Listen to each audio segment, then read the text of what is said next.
I am live.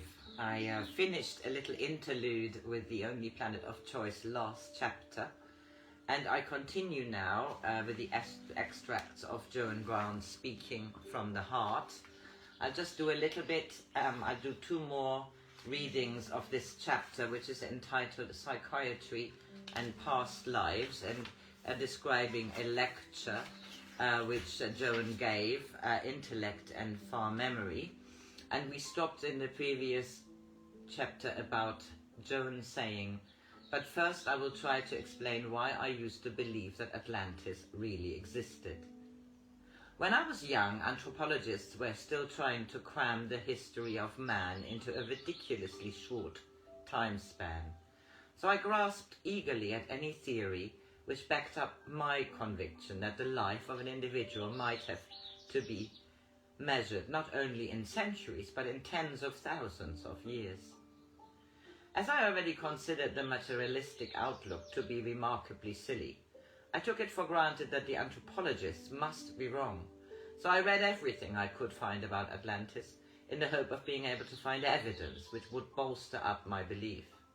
Although the evidence was too flimsy to impress my scientific father, I clung to the hope that a new type of submarine or bathyscope would dredge up irrefutable proof that would confound the scoffers on the other side of the fence. Because Atlantis was a romantic idea, I sheltered it from the winds which blew through the cracks in the evidence offered by various writers on the subject. They claimed that the continent must have existed because of certain similarities in the cultures and on opposing sides of the uncrossable Atlantic. But was it impossible for people who could build pyramids to build a ship which could cross an ocean? This was before yachtsmen began to sail across it single-handed, and other men explored the Pacific on a raft, but ancient loyalties made it difficult for me to believe that Egyptians were lesser men than Columbus and Magellan. Another intellectual doubt, which had to be supposed, was that a more probable explanation of similarities in the cultures of the two existing continents was provided by the fact that thousands of individuals must have had incarnations on both sides of the ocean. Many of them must have had far memories. So if an architect liked the building he had designed when he lived in Africa, what would be easier than for him to reproduce them when he found himself living in America? However, I was able to discount those mundane, although realistic explanations, when I heard that chunks of coral had been brought to the surface during the laying of the transatlantic telephone cable. This proved that part of the seabed had once been exposed to the air. My father said that the coral came from a submerged island, but I preferred to think that it had grown on the shores of the lost continent. When I was reading Winged Pharaoh, I found that the traditions of not one but two devastating floods was current during the first dynasty of Egypt. An unbiased translation of this item of memory would have suggested that these floods had been caused by an earthquake higher up the Nile, but my intellect preferred to take it for granted that the Egyptians knew of the continent, which was never lost because it never existed.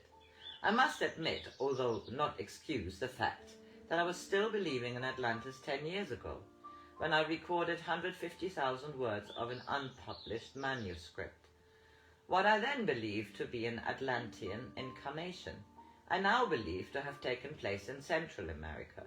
The reason why I thought that the locales of this incarnation was Atlantis was that in my time the country was divided into 5 provinces.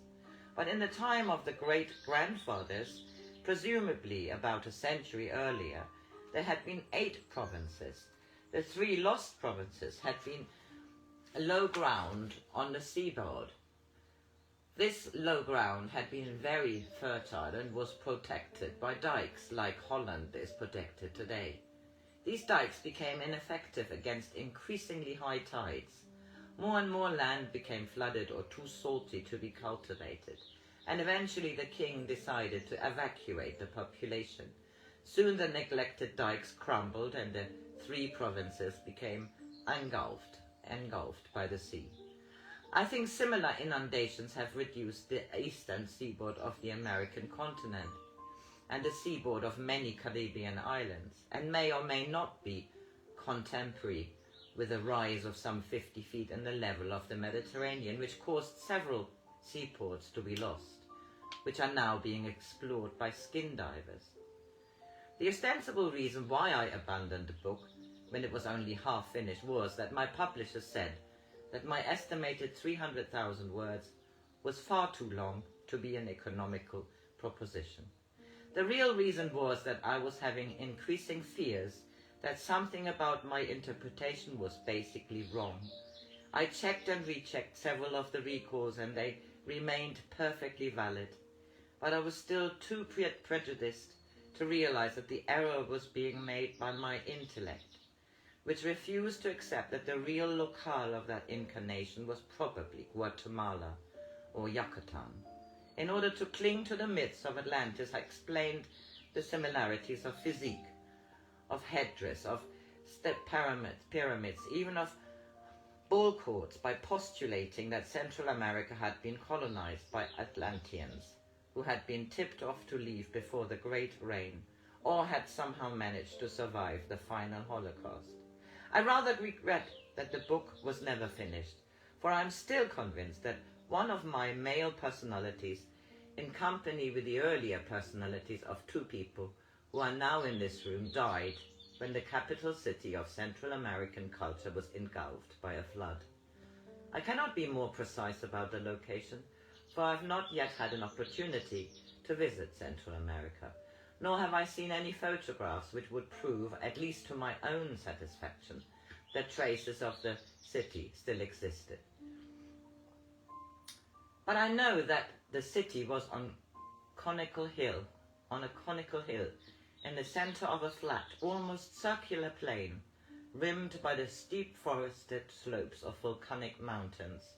The flat land was irrigated by an elaborate system of aqueducts and water channels, fed by several large mountain lakes. After a long period of torrential rain and several volcanic eruptions, the side of one of these lakes must have given way, for the plain, having no natural outlet, began to fill up the lake like a gigantic basin. Day after day the water continued to rise, and when it was inevitable that even the palace, which was on top of a steep pyramid, would also be destroyed, the 20 nobles who had stayed with the king when he refused to abandon the royal city decided upon a dignified demise. So when the water had covered the lower steps of the pyramid, we withdrew to the banqueting hall, causing the 5 doors to be closed so that we could ignore the rising flood. We had painted our foreheads with the insignia of our rank and wore the most elaborate of our ceremonial robes, even our headdresses, which were so heavy that none of us normally put them on except in public. We ate sparingly but drank the comforting brew, which was usually only given to members of the subservient race who were about to be offered to the rain god. These people, whom we called the once-born, very seldom protested at being sacrificed, for they believed that only through such a death could they gain the right to reincarnate, a right which the nobles took for granted. For 2 days and 2 nights the once-born feasted before a sacrifice, a feast to which their friends and relations were also invited, and they were singing to their death, for their drink contained an ingredient similar to mescaline, which made them feel brave and euphoric. None of the nobles believed in the rain god. He was a convenient myth, which allowed us tidily to dispose of surplus or useless members of the population. Had we allowed them to multiply so fast that they could not be properly fed by the land suitable for cultivation, we would have felt that we had betrayed our office of leadership. The once-born belief in a rain god also increased the authority of the priesthood, which was essential for the well-being of the country. For the nobles, who were outnumbered by at least 100 to 1, could maintain their rule without a show of force only if the priests had inculcated a habit of blind obedience into the people. Before the end of our last banquet, one or two of the more superstitious nobles began to murmur that perhaps the rain god really existed, and that one of us might have inadvertently aroused his wrath. But I'm glad to be able to say that they were quickly silenced by a dignified rebuke from the king. Eventually, after what seemed like eons, the great gilded doors began ominously to creak. Then they burst open and the mud poured in.